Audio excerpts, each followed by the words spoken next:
नमस्कार मित्रों, मैं हिमांशु रंजन। अभी हाल ही में मैं महाकुंभ गया हुआ था और महाकुंभ में मैंने ये सोचा कि मैं नागा साधुओं का दर्शन करूंगा, लेकिन मुझे नागा साधुओं के दर्शन नहीं हो पाए क्योंकि जब तक मैं महाकुंभ में पहुंचा तब तक नागा साधु लोग वहां से निकल चुके थे और काशी आ गए थे। इसलिए मैं महाकुंभ में स्नान करने के बाद काशी आ गया ताकि मैं नागा साधुओं का दर्शन कर सकूं। फिर मैंने काशी के घाट पे नागा साधुओं का दर्शन किया। मैंने उनसे थोड़ी बहुत बातें भी की। मुझे सच में काफ़ी अच्छा लगा।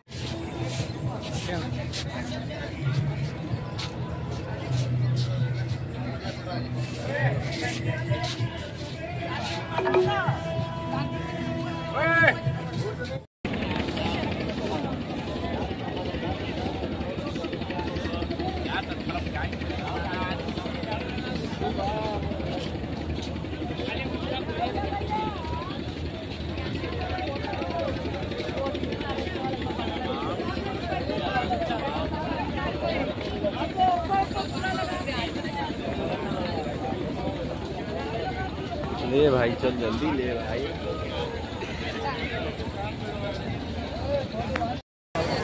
గోత్రం కళాశాలం మార్కెళ్ళ గోత్రం వెంకట రత్నం నాన్న పావుతో వాచ్ అక్కడ పంపించు గురుగారి దగ్గర అక్కడ పంపించు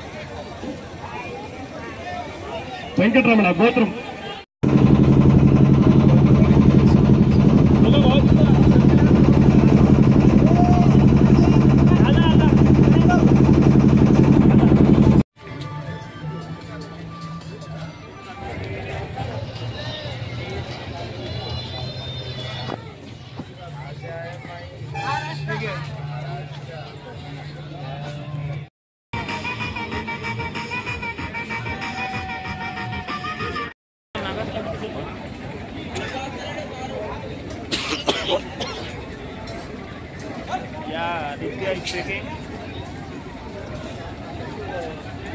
और मुझे कुछ और भी अनुभव हुआ वहाँ पर जो मैं आपके साथ साझा करना चाहता हूँ। मैंने ये देखा कि काशी के घाट पे काफ़ी सारे फॉरेनर यानी कि विदेशी लोग भी आए हुए थे। नमस्ते mother. Namaste.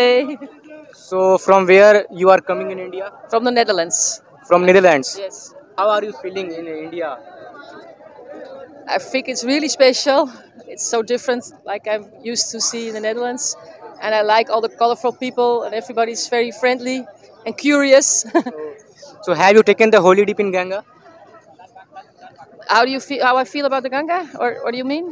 Have you taken the holy dip means have you taken a bath in No, Ganga? no, no, no, no, no, no, no, So do you want to take bath in Ganga? no, no, no.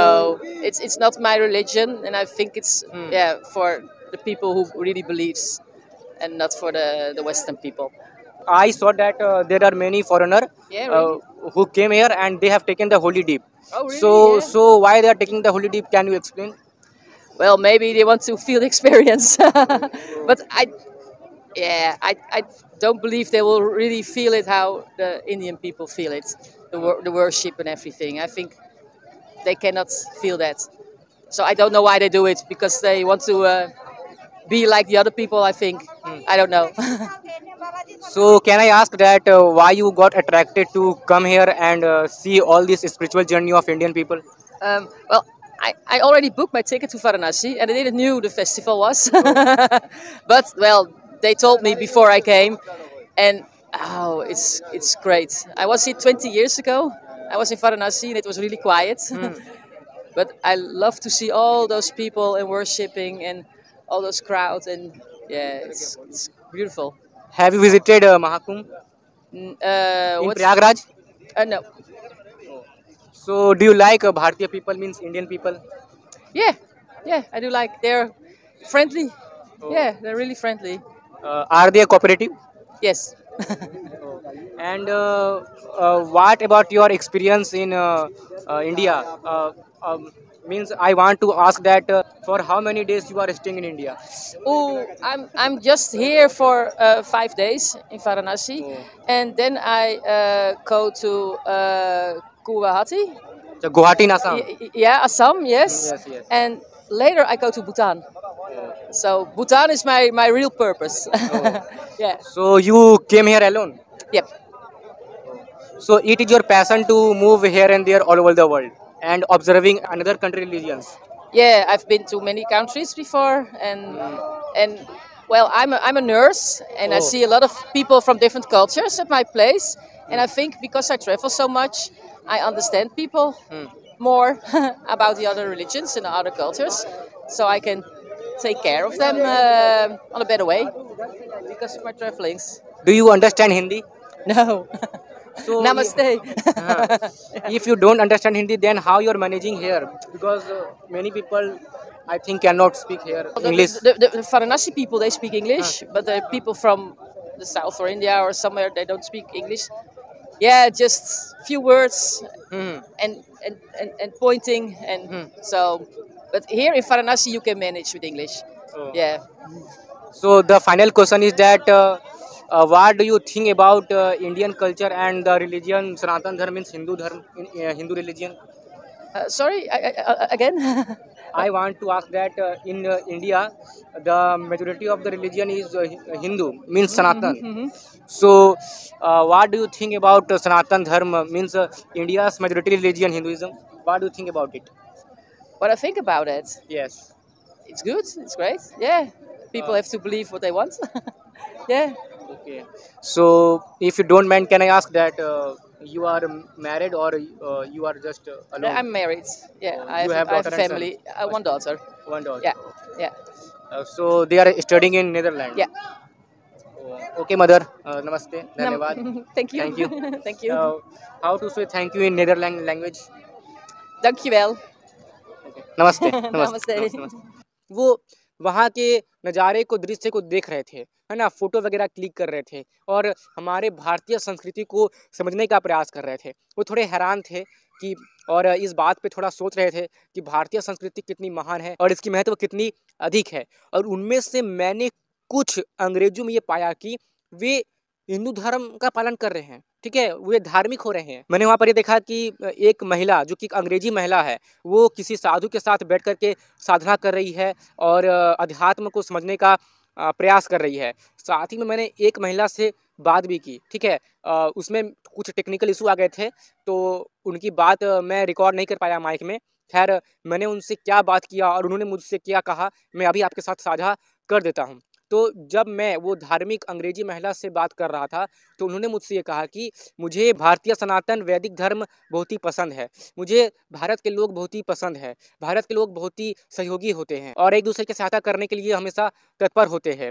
यहाँ पर काशी के घाट पर आकर मैं बहुत ही शांति का अनुभव कर रही हूँ। और वो विदेशी महिला वहाँ पर बैठ कर के मेडिटेशन कर रही थी घाट पे और वो ये कह रही थी कि जितनी शांति मुझे यहाँ पर मिल रही है, मुझे अपने देश फ्रांस में इतनी शांति नहीं मिलती है। यहाँ पर आकर के सचमुच मुझे काफ़ी अच्छा लगता है। मेरी 2 बेटियां हैं और मेरी 2 बेटियों को भारतीय संस्कृति बहुत ही पसंद है और वही मुझे भारतीय संस्कृति का पालन करने के लिए मुझे प्रेरित किया करती है। मैं अपने बेटियों के साथ भगवत गीता का पाठ करती हूँ और उपनिषद भी पढ़ती हूँ। सचमुच भारतीय संस्कृति बहुत ही महान है और समृद्ध है। जो इसके विज्ञान को और इसके महत्व को अच्छे से समझता है, सच में वो अपने जीवन का कल्याण कर सकता है। तो वो विदेशी फ्रांस की महिला भारतीय संस्कृति को समझने का प्रयास कर रही थी, इसके विज्ञान को समझने का प्रयास कर रही थी, तब जाके उसे शांति मिल रही थी। और मुझे इस बात से काफ़ी दुख होता है कि मतलब जो खुद भारतीय लोग हैं वही अपने संस्कृति से दूर जा रहे हैं। यानी कि मेरे कहने का मतलब ये है कि जो विदेशी लोग हैं वो लोग हमारे देश में आ रहे हैं, हमारी संस्कृति को समझ रहे हैं और उन्हें हमारी संस्कृति इतनी पसंद आ रही है कि वे स्वयं ही हमारे भारतीय सनातन वैदिक धर्म की संस्कृति का पालन करने लग रहे हैं। इससे उन्हें शांति मिल रही है, वो हमारे सनातन धर्म को समझने का प्रयास कर रहे हैं। और हमारे भारत में के लोग ऐसे हैं जो कि अपनी संस्कृति का ठीक से पालन नहीं करते हैं और अपनी असभ्यता का प्रदर्शन करते हैं। बस वो अधिकतर लोग क्या होता है कि दिखावे के लिए जाते हैं, उन्हें अपने धर्म और संस्कृति के बारे में कुछ समझना नहीं होता है, उसमें समय देना नहीं होता है। और अगर कोई युवा लड़का, कोई बच्चा अपने सनातन धर्म की संस्कृति को समझने का प्रयास करता है, सोचने समझने का प्रयास करता है, चिंतन करने का प्रयास करता है, तो उन्हीं के ही माता पिता उनसे कह देते हैं कि ये सब तो क्या पढ़ रहा है, तू क्या कर रहा है, हाँ, तेरे को पंडित बनना है क्या? ऐसी ऐसी बातें खुद माता पिता ही करते हैं और अपने बच्चे को छोटे समय से ही अपने संस्कृति से दूर करने लगते हैं। मतलब जो खुद सनातन धर्म में जन्म लिए हैं वे स्वयं ही अपने संस्कृति को नहीं समझ पा रहे हैं और बस दिखावे वाली ज़िंदगी में जीते चले जा रहे हैं। और वहीं पे विदेश के आए हुए लोग हमारी संस्कृति को समझकर और उसका पालन करके बहुत ही गर्व महसूस कर रहे हैं। और मैंने वहाँ पर ये भी देखा कि एक विदेशी व्यक्ति था, ठीक है, तो जहाँ पर अध्यात्म की बात चल रही थी, ठीक है, तो उससे 4 सीढ़ी ऊपर ही उसने अपने चप्पल खोले और हाथ जोड़ते हुए पूरी श्रद्धा के साथ उस जगह पे जा रहा था जहाँ पे अध्यात्म की चर्चा हो रही थी। जबकि मैंने भारतीय को क्या देखा कि मतलब जस्ट जा रहे हैं, ठीक है, मतलब सामने में ही जहाँ पे अध्यात्म की चर्चा हो रही है उसके जस्ट सामने में ही अपने चप्पल खोल रहे हैं और ऐसे करके देख रहे हैं, ठीक है, मतलब फोटो वोटो खींच रहे हैं, जैसे कि बस वो ऐसे ही बस देखने के लिए आए हैं, कुछ समझने के लिए नहीं आए हैं। मैंने उनके मन में श्रद्धा की कमी देखी, भारतीय लोगों की मैं बात कर रहा हूँ, उनके मन में, जबकि मैंने विदेशी लोगों में बहुत ही अधिक श्रद्धा देखी और सनातन धर्म के प्रति मैंने उनकी आंखों में सम्मान का भाव देखा, जबकि भारतीय लोगों में मुझे इसकी कमी देखी और दिखावट की चीज़ें सबसे अधिक देखी। और काशी में ये चीज़ देख करके भी मुझे काफ़ी दुख हुआ कि मतलब मैं जब काशी विश्वनाथ जी के दर्शन करने के लिए जा रहा था, जल डालने के लिए जा रहा था, तो जस्ट मंदिर के बाहर में ही लोग थूक दे रहे हैं गुटखा खा के। एक समय था कि बनारस में पान काफ़ी प्रसिद्ध हुआ करती थी, आज भी प्रसिद्ध है, लेकिन अब वो पान ट्रांसफ़र हो चुका है गुटखा में, है ना, मतलब अब पान ने जगह ले लिया है गुटखा का। तो वहाँ पर अधिकतर ऑलमोस्ट मैंने 95% लोगों को देखा कि गुटखा खा के यहाँ वहाँ थूक के पूरे मंदिर की तरफ भी गंदगी फैला रहे हैं, ठीक है, आसपास की धार्मिक स्थलों में थूक करके भी गंदगी फैला रहे हैं, पूरा मतलब गुटखा थूका हुआ मिल रहा है, ठीक है। तो खुद धार्मिक स्थल को सफाई नहीं रख रहे लोग, वहाँ के लोग। तो ये चीज़ देख करके मुझे काफ़ी वहाँ पे दुख लगा, जो कि मुझे अच्छा नहीं लगा। मुझे चाहिए कि वहाँ के लोगों को चाहिए समझना कि भारत देश में बनारस बहुत ही प्राचीन धार्मिक स्थल रहा है, तो उसे धार्मिक स्थल ही रहने दे, इस तरह से वहाँ पर भी इतनी गंदगी ना फैलाए। और काशी में ही विदेशी लोग कूड़े को मैंने देखा कि कूड़ेदान में फेंक रहे हैं, जबकि वहाँ के भारतीय लोग ही यहाँ वहाँ मतलब जहाँ खा रहे हैं वहीं फेंक दे रहे हैं। सोचिए क्या चल रहा है हमारे भारत के लोगों में। और हाँ, सबसे ज़रूरी बात, मैं अधिकांश भारतीय लोगों से ये विनम्र अनुरोध करता हूँ कि प्रार्थना करता हूँ कि आप दिखावे की जीवन से बाहर निकल करके सच में अपने धर्म को समझने का प्रयास कीजिए, अपने सनातन धर्म की वैज्ञानिकता को समझने का प्रयास कीजिए, उसके महत्वता को समझने का प्रयास कीजिए, योग साधना कीजिए, अध्यात्म के मार्ग पर चलिए और सच में धर्म की राह पर चलने का प्रयास कीजिए, धर्म को प्रैक्टिकली समझिए, जिसे मैंने ऑलरेडी अपने कई वीडियो में समझाया है, मैंने इस पर पोस्ट भी डाले हुए हैं। आप बस पढ़ते रहिए जाके कम्युनिटी पे और मेरे कई सारे वीडियोस भी देखते रहिए। मैं भी सनातन धर्म को सही दृष्टिकोण से समझाने का पूरा प्रयास कर रहा हूँ। तो दिखावे के जीवन से बाहर निकले और सीखने की, ज्ञान प्राप्त करने की जीवन शैली को अपनाएं। सच में आपको शांति मिलेगी, आपको आत्मिक शांति मिलेगी और मानसिक शांति भी मिलेगी, शारीरिक शांति भी मिलेगी और आपका शारीरिक विकास होगा, बौद्धिक विकास होगा, आध्यात्मिक विकास होगा, धार्मिक विकास होगा, मानसिक विकास होगा। ये सारा विकास होगा यदि आप सच में सनातन वैदिक धर्म को सही से समझने का और उसे पालन करने का प्रयास करते हैं। तो चलिए, आपको यहाँ तक रुकने के लिए और मेरी बातों को ध्यान से सुनने के लिए सच्चे मन से बहुत बहुत धन्यवाद। जय श्री राम, जय भारत, जय हिंद।